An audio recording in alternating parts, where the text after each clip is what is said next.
Hi, it's Mark Sensen. I'd like to tell you about a new sponsor who's unlocking creativity in a unique way. It's an app called Headphone. That's Headphone.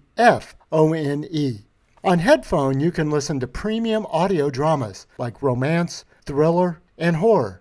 I was just listening to a romance called That Night when business tycoon Gerald Cooper crosses paths with Lucy, and Gerald's world is about to shift in ways he couldn't imagine.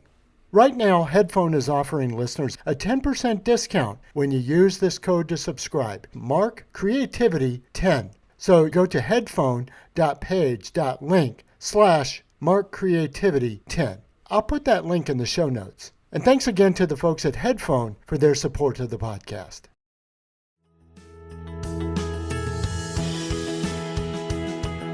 Tap into your most original thinking. Organize your ideas and create the opportunities to launch your creative work. Unlocking your world of creativity with best-selling author and brand innovator, Mark Stinson. Well, welcome back, friends, to our podcast, Unlocking Your World of Creativity. And we travel around the globe talking to creative practitioners about how they get inspired and how they organize ideas, and most of all, how they gain the confidence and the connections to launch their work.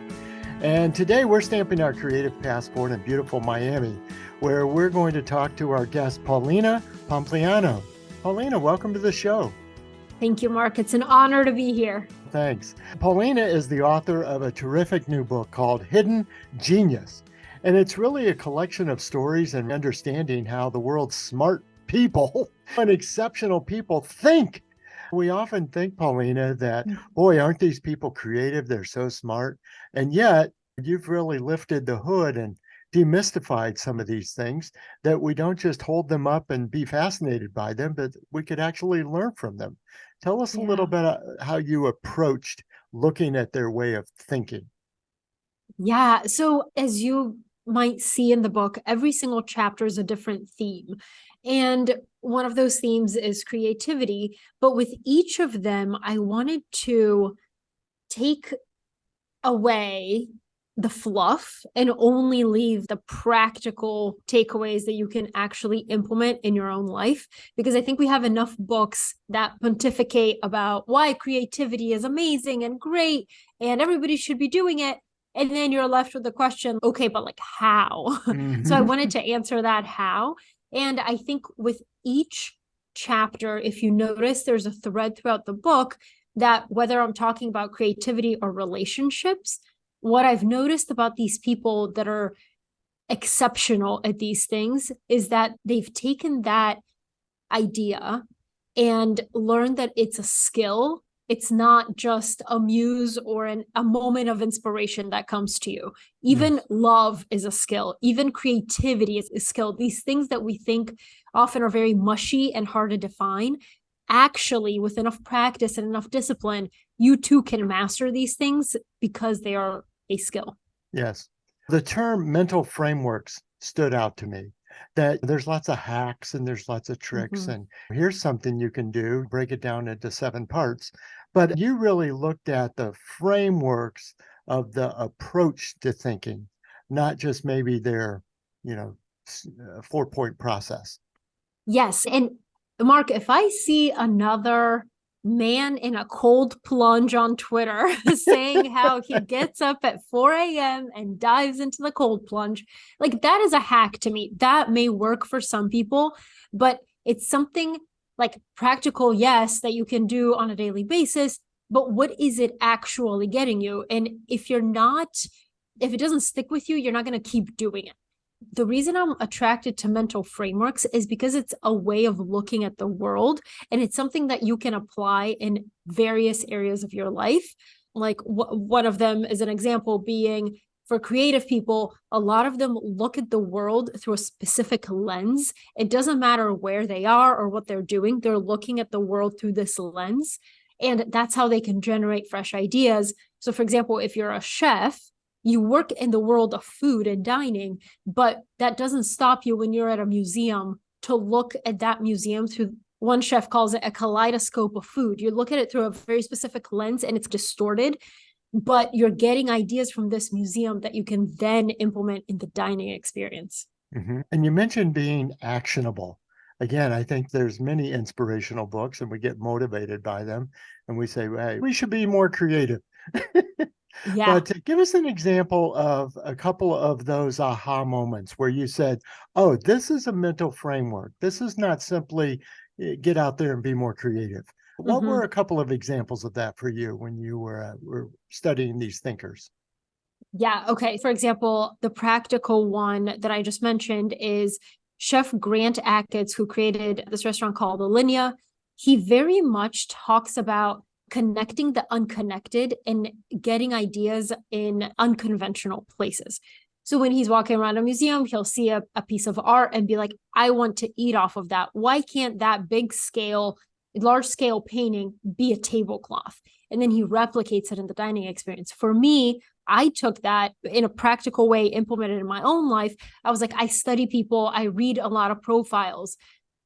Behind every single thing in this world, there is a human being, and I wonder what their story is. For example, when I was on a walk during the pandemic, I was in New York City and I was walking down the block and I kept looking and every single business was shut.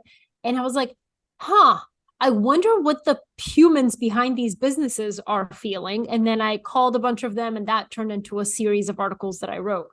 So that's one very practical example that you can implement in your life. Another one is connecting the unconnected. This is a concept that like Da Vinci was using all the way to today, the creatives of today, but it's the whole idea that research supports that people who can take two very different concepts and find relationships between them are creative people, and you can enhance and encourage creativity that way. What Da Vinci used to do is it is rumored that he would throw sponges with paint against the wall and wait for them to drip down and then find ideas and inspiration in whatever shapes he saw on the wall. So, it's unconnected concepts. And for you to think about as a creative person, or if you want to augment your creativity, find two different concepts that you're like, there's no way these could be linked. And just look at them for a good amount of time, and your brain will just naturally start to create connections there. And it develops, you start to see certain things maybe you wouldn't have before. And also your brain works in the background to do that. Shonda Rhimes talks about, it's called a creative incubation. I start with two totally different things. I go on a walk, I leave it alone, I come back. And in that period of time, my mind underwent creative incubation process, and then I have all these new ideas. And I think about Adam Alter at NYU told me the same kind of two disparate ideas, but it was an unstuck method for him. I was so busy trying to come up with an original idea that I missed that the combination of these two otherwise unconnected things would be a new idea. So there was a bit of an aha moment even in that.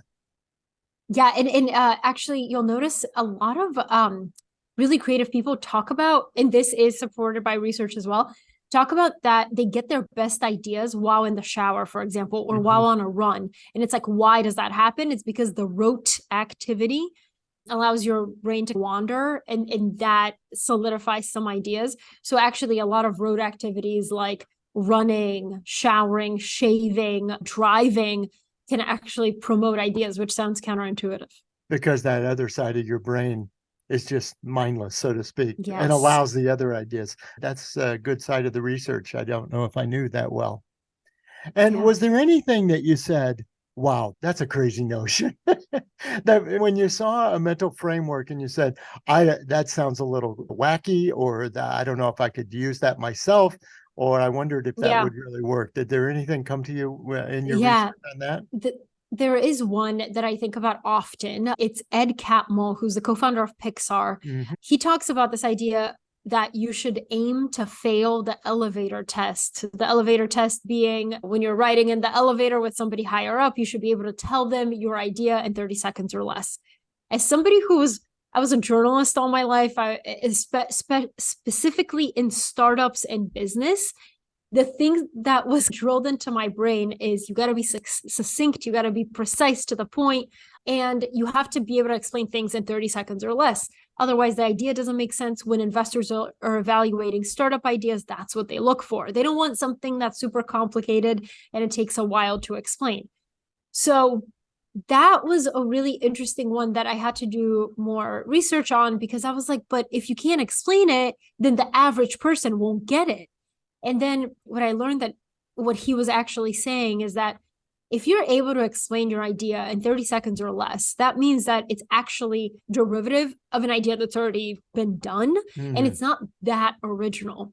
When you're talking about something truly original, it's messy, it's complicated, it's hard to explain. He's like, when we were talking about at Pixar Toy Story, if you were to explain that in 30 seconds or less, people would take away like, oh my God, that's going to be horrible and like very commercial, things like that.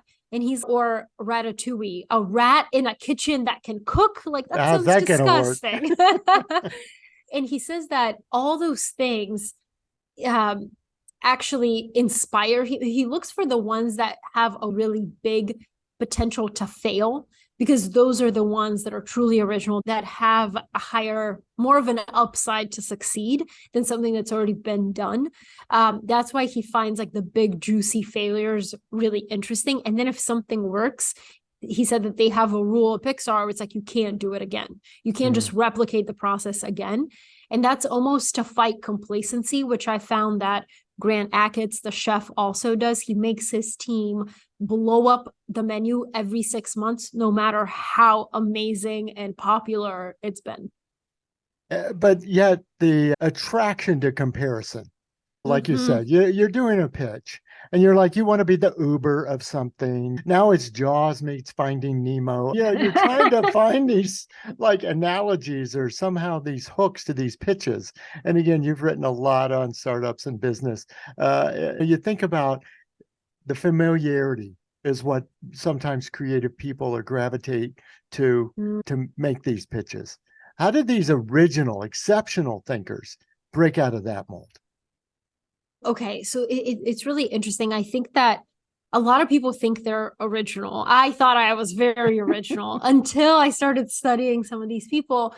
And I think the truly original people, they know that this is the nuance. They know what the rules are. They're aware of the rules, but it's not that they're just like breaking rules to break rules. Their aim is to invent new rules. Like they're like, oh, okay, I see what the rules are. I'm not just going to break them for the sake of breaking them. I'm only going to break them if it A, makes sense, but B, my ultimate goal is to invent new rules. They say, Tim Urban, who's a blogger, he wrote this long series on Elon Musk, and he talked about how people have such a visceral reaction to him because he goes after these industries where the incumbents have been the incumbents for a very long time. And he talks about that, like original thinkers and really truly independent thinkers, they invent the recipe and everybody else just follows the recipe. And even if, let's say, I have a space startup, I'm pretty much going to follow what's already been done before. A rocket launches this way, whatever. Elon Musk came in and was like, wait, but why can't we have a reusable rocket? And people were like, what are you talking about? That's not even a thing. So it's almost like, if you could be creative, but still be a cook and follow the recipe that somebody else has invented. But the truly ambitious, original thinkers and creators, they invent the recipe for other people to follow. Very good. Polina, I wondered if I could put you on the spot. I don't know if you have a copy of your book handy, but I would love for you to read a little passage. Do you have one handy? I have one on my computer. You're awesome. You're awesome. Yes. Do you have a preference for which one? No, I would say something that gives us a sense of your sort of tone and style and voice in writing. Yeah. I think as a creative podcast, we always like to say, what is the craftsmanship behind the book? Not just maybe the key concepts. I like that. Okay. And we'll edit out this pause and perfect. We'll pretend like we planned it. Yes, perfect. Okay. I'll read something to follow up on what I just said about Elon and Elon Musk. Okay. Although Grant Achatz is in a radically different industry, he and Elon Musk have a lot in common. They both invent the recipes that other people follow. But here's the catch about doing something truly original. It's sometimes messy, which makes it vulnerable to criticism, especially by incumbents. 1 week after the restaurant Alinea opened its doors, the New York Times published a review of the restaurant. A fellow chef referred to Achatz and several of his peers as doing work that he considered to be child's play and nonsense upon stilts. The Times food critic said Alinea's 4.5-hour sorry, Mark. The Times food critic said Alinea's 4.5-hour dining experience was exhausting and its cuisine could be pointlessly weird. Achatz's reaction was unexpected. The very first thing I do is immediately assume whoever is criticizing me is right, he told Esquire in 2015. Why? Nobody likes to be told that they don't do something well. I don't care who you are. If you say otherwise, then you're just flat out lying. But at the end of the day, you need to have enough confidence in yourself and in your team to look at it objectively. The act of simply considering that a fraction of criticism may be accurate will keep you learning, unlearning, fixing, tweaking, generating new ideas, and ultimately gaining respect. Very good. Thanks for sharing that passage. Of course.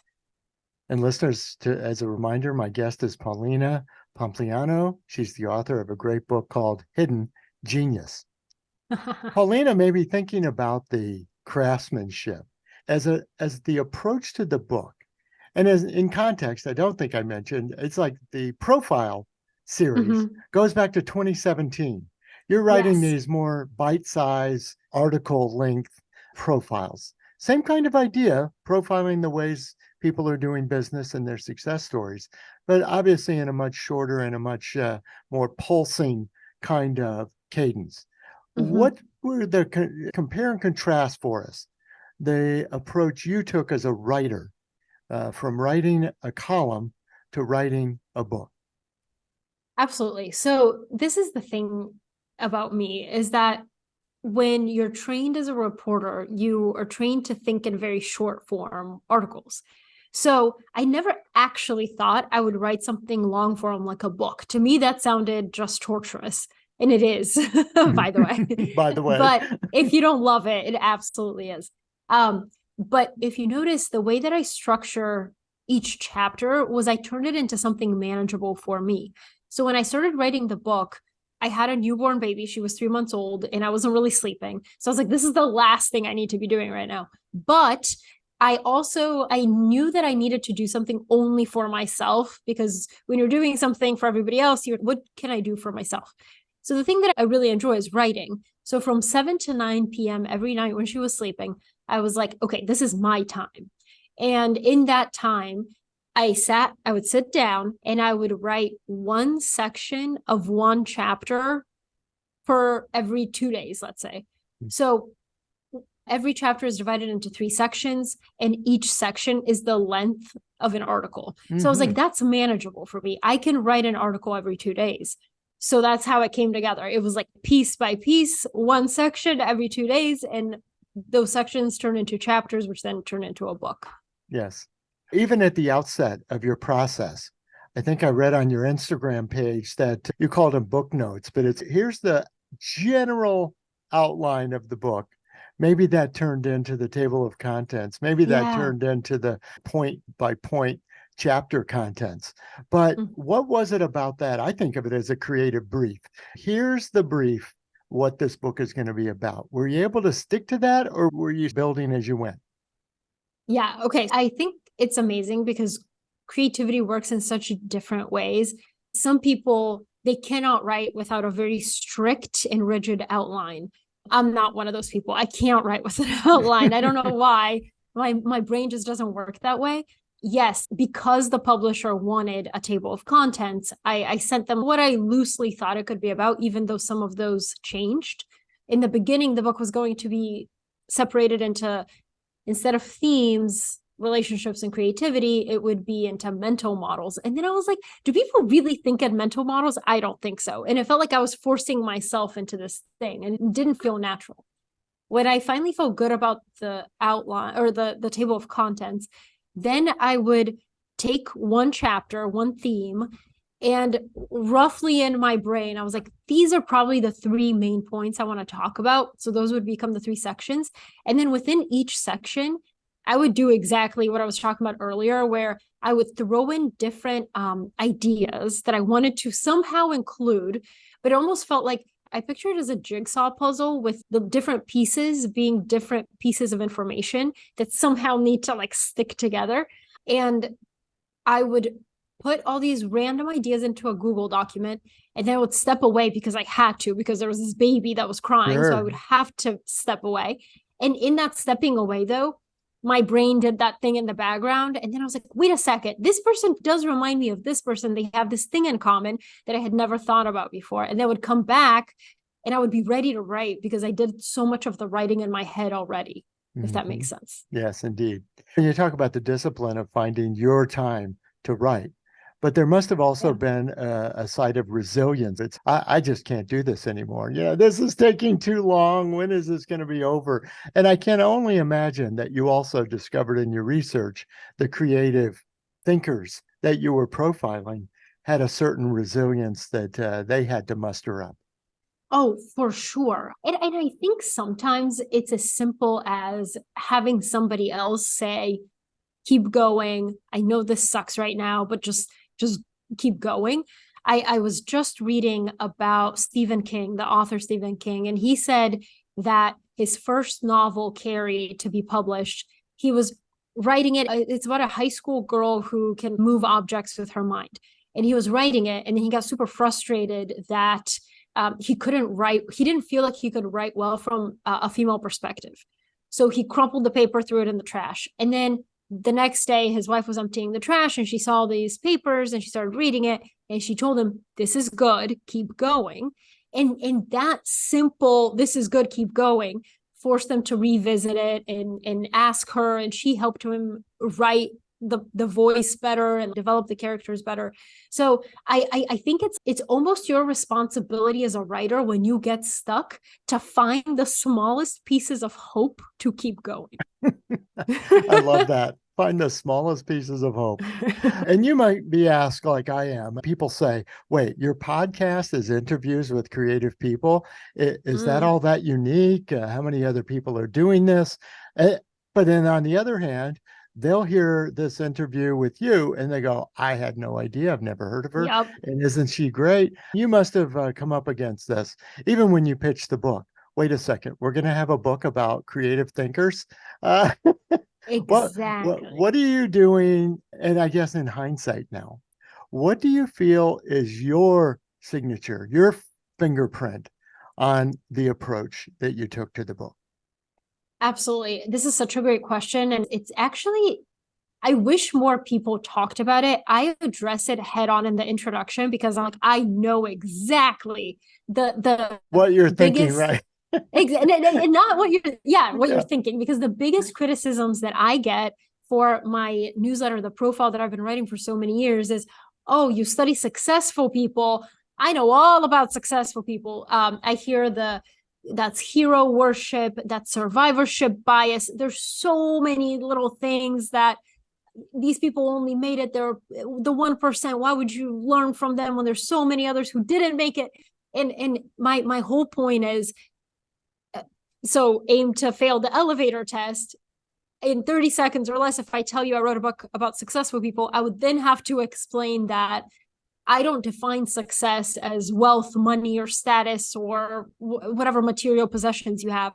I define success as like a life well lived, and a life that you've set out on this journey to achieve something. Let's say you've had some success in achieving it, then you failed miserably, then you learned from that failure, and then you went on to achieve something again, and then you use the lessons that you've learned from your whole experience to share it with others. To me, that's success. And if you read the book, you'll find that it's not your traditionally successful people. There are some of them, like the Elon Musks of the world, but that's not the majority. And I think that's the biggest, like when people hear that you talk to creative people, they're like, like that's just another podcast. It's no, because you define creativity probably differently than I do. So yeah, so to me, the whole genesis of the book is I frankly wrote a book that I would have wanted to read when I was 20 years old, looking to learn from some of these people who have achieved interesting things. And what you'll notice in the book is that success doesn't exist in a vacuum. There is no one person who is successful in all of the areas of life. Al Pacino may be a legendary actor and at the pinnacle of his industry, but he's not that great with interpersonal relationships. So maybe he can learn from other people who are successful in that arena. So it's like that I say that you should, this book aims to learn from people, not idolize them. Very It's a nice. big difference. Very nice. And I found it to be a book where I'm thinking, by having this on the bookshelf, if I do get stuck, it's almost just close your eyes and open to any page. There's a tip, there's an idea, there's a little bit of WD-40 to put on your brain there a little bit to like, just try this. And it sounds like a game and it sounds like forcing it. Sometimes we need something to unstick us a little bit. Yeah, very nice. I think the beauty of something like this, and I think the beauty of what you do, is that two different people will listen to this episode, or two different people will read the book. They'll be in totally different parts of life, or stages of life, or in their career, or in their relationship, and they'll listen or read and get an idea and see it through a totally different lens than this other person. And that's the whole goal. Like, it's, if you can provide a little germ of an idea to someone, that's invaluable. Mm-hmm. So good. And I was asking you, I think the profile newsletter and column continues. Anything about the book and the whole process that might have triggered or shifted or changed any way that you approach, like now the after picture continues? Yes. Okay. So one framework in the book that I've truly applied to my entire life is consistency plus time equals trust. So if you're consistent over a long period of time, you will earn people's trust. There is no other way, because you continue to make good on the promises that you make. So I started the profile newsletter in February of 2017, and I haven't missed the Sunday since. Even I wrote a book in the middle of that, and I kept sending it. And the reason is, people will look at that and be like, oh, you're a workaholic, you need a vacation, like all the things. But it's actually not that. It's that I respect the reader enough to know, hey, if you're going to pay me for this newsletter to receive it every week, I will make sure that you get this newsletter every week. I feel an accountability to the reader that if you sign up on Thursday, but then I'm on vacation on Sunday, and that's your first interaction with me, and you're like, I didn't even get it, what taste does that leave in your mouth? So I'm always hyper aware of that. And also, you just plan. You know that things are going to go wrong. You know that you're going to have to fly across the world on a moment's notice. But it's having backups that you can just send, as long as you continue the consistency and making good on your promises. People will forgive anything. Yes. But I just think it's those like wishy-washy, I'm going to send something every Sunday, but this Sunday I won't, and I need a break, and I need this. And I completely understand, but just have a plan where maybe you send a little something to keep people interested. Keep it alive. I do these people who say I'm going to do something weekly, monthly, daily, whatever it happens to be. And after 3 weeks, it's like, wow, this was harder than it looked. Yeah, consistency is hard. It's one of the hardest things, because you're going to reach, at first everybody's excited, and then you reach a point where you're in the grind. You're like, oh man, the monotony has hit. And it's like getting through those stuck times that will really break you through. But I also think, like, any advice for anybody who's starting something creative, whether it's in podcasting or a newsletter or something like that, make sure you pick a cadence that's overly generous with yourself, because you can always speed up, but it's harder to slow down. So I would start with monthly. Even if you think you can do weekly, start with monthly. And then after you've consistently done it, do weekly. But I wouldn't start with daily for your first time and then be like, this is too much, and then have to shift back to weekly. Shift back, yeah, because the expectations are there, and then for the readers. Very good. Polina, what a great conversation. Awesome. I know that people will know where to find books, but let's talk about your other work and how do we connect with the profile and follow what you're doing there? Yeah. So basically, the profile is what inspired the book. It's largely my work with the profile informed what you'll find in the book. So the weekly newsletter, the profile, comes out every Sunday. And then I also send it on Wednesday, which is a deep dive of an individual person. And you can find that at readtheprofile.com. Very good. My guest has been Thank you. Polina Pompliano. She's the author of a new book called Hidden Genius. It's out from Harriman House Publishers. Thanks so much for being on the show, Polina. What a Thank you great so much, conversation. Mark. We learned so much and we get inspired by these conversations. So thank you. Thank you so much. I loved your questions. Appreciate that. And listeners, come back again. We're going to continue our around the world journey to talk to creative practitioners. We love to hear about their inspiration and the ideas behind the ideas. And we love to hear about their creative process. And most of all, as we've heard today, there's a certain confidence, there's a certain resilience and discipline to developing the work for sure, but also to getting the work out into the world. And that's what we need to learn. And so I hope you'll continue to come back to our show. For now, I'm Mark Stinson, and we're unlocking your world of creativity. We'll see you next time. Unlocking Your World of Creativity with best-selling author and brand innovator, Mark Stinson. This program was produced by BSB Media, creators of IntelliKey Leadership Stories, Unlocking Your World of Creativity, and thepeaceroom.love.